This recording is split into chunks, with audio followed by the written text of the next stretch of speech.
गुनाह किसने किया? मांट मीट खिला के तुमने किया, अंडा बंडा खिला के तुमने किया। वैसे व्यासपीठ से ये सब नाम नहीं लेने चाहिए, पर आई एम सॉरी, मैं थोड़ा एक्सपोज कर रहा हूं। क्यों कर रहा हूं? क्योंकि ये उदाहरण है हमारे इतिहास में। और आजकल तो देखो साहब, रसगुल्ला की दुकान पे उतनी भीड़ नहीं है जितनी भीड़ उन दुकानों पे है। एक और बात बता दूं, अगर आप मांस खाते हो, अगर आप गंदी चीज खाते हो, आपके विचार कभी शुद्ध नहीं हो सकते, कभी नहीं हो सकते, कभी होंगे नहीं।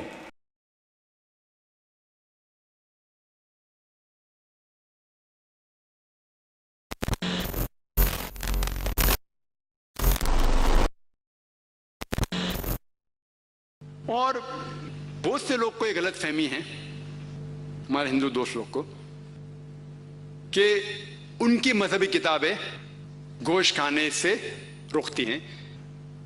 ये गलत फहमी है। अगर आप उनकी मजहबी किताब पढ़ेंगे, उनकी मजहबी किताबों में गोश्त खाने की ममानियत नहीं है। अगर आप पढ़ेंगे Manusmriti chapter number 5 verse number 30, अध्याय 5 श्लोका 30, उसमें लिखा है कि भगवान ने कुछ जानवर को खाने के लिए बनाया है, कुछ जानवर को खिलाने के लिए। God has created some animals to eat and some to be eaten. अगर आप वो जानवर खाते हैं जो खाने के लिए बनाए गए हैं तो आप कुछ गुनाह नहीं करते। मनुस्मृति अध्याय 5 श्लोका नंबर 30।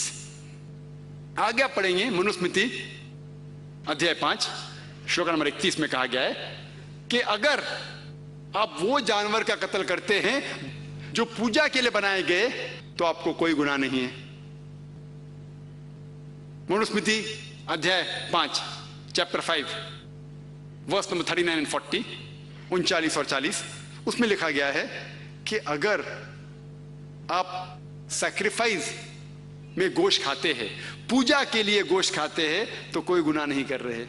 और कई ऐसे हवाले हैं ऋग्वेदा में जहां लिखा हुआ है कि आप भैंस खा सकते। कितने हवाले हैं ऋग्वेदा जिल्द नंबर 10। और अगर आप महाभारत पढ़ेंगे, अनुशासन पर्व अध्याय नंबर 88, जिसका जिक्र मनुस्मृति में भी है, भीष्म से पूछा जाता है, युधिष्ठिर सबसे बड़े भाई है, वो भीष्म से पूछते हैं कि यज्ञ में, पूजा में हमें क्या चीज देना चाहिए ताकि हमारे परदादा खुश होंगे, एंसेस्टर्स विल बी हैप्पी। तो भीष्म जवाब देते हैं कि अगर आप भाजी, फल और चावल देंगे तो हमारे परदादा 1 महीने के लिए खुश होंगे। अगर फल, भाजी, चावल देंगे 1 महीने के लिए। अगर आप मच्छी देंगे तो 2 महीने के लिए। अगर गोश्त देंगे तो 3 महीने के लिए। अगर खरगोश देंगे तो 4 महीने के लिए। अगर बकरी देंगे तो 5 महीने के लिए। अगर सुअर देंगे तो 6 महीने के लिए। अगर परिंदा देंगे तो 7 महीने के लिए। हिरन देंगे तो 8 महीने के लिए। ये मेन्यू है, पूरा लंबा है।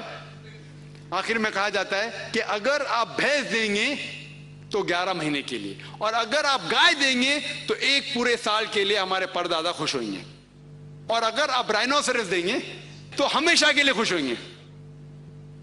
तो अगर आप हिंदू मजहबी किताब पढ़ते हैं तो इससे यह मालूम पड़ता है कि हिंदू मजहबी किताब के अंदर भी गोश्त खाने की ममानियत नहीं है।